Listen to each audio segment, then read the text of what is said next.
नाज़रीन, रमज़ानी साल के आने वाले एक साथ बहुत इंटरेस्ट बन चुकी हैं। सरफराज ने तो सारी हदें पार कर ली हैं। हो सकता है सरफराज और नौशरमा का हाथापाई भी हो, इनका आपस में भी झगड़ा हो सकता है। नाज़रीन, दुआ नौशरमा की वजह से बहुत ज़्यादा परेशान होती है। वो नौशरमा को मनाने की कोशिश करती है, सब अपनी सच्चाई बताने की कोशिश करती है, लेकिन नौशरमा अब भी उससे नफरत करता है, उसकी एक बात को नहीं सुनता। लेकिन दुआ कहती है कि आपको क्या लगता है, उसने जो पीछे मेरी ज़िंदगी के साथ इतना मेरे को साथ किया, इतना मुझे उसी ने अगवा किया था, लेकिन आपको क्या लगता है मैं अब भी उससे मोहब्बत करती हूँ, उससे शादी करूँगी, आपका दिमाग ठीक है।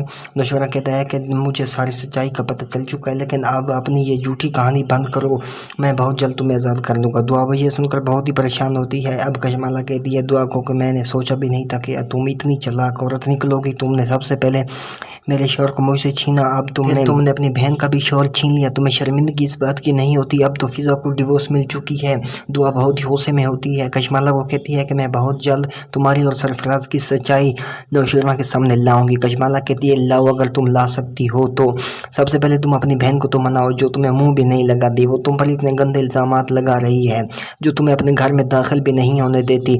तुम पहले उसे मनाओ, उसे सच्चाई सारी बताओ, फिर नौशरमा को भी बता देना अगर वो तुम्हारी बात सुनता है तो। नाज़रीन, अब आपको क्या लगता है कि दुआ अपनी सच्चाई लाने में कामयाब हो जाएगी या कशमाला फिर भी अपनी नाकाम चालों में कामयाब हो जाएगी? आने वाले साथ बहुत ही अच्छी बन चुकी हैं, वो देखने के लिए भी हमारे चैनल को ज़रूर सब्सक्राइब करें। अल्लाह हाफिज़, मिलेंगे नेक्स्ट किसी वीडियो में।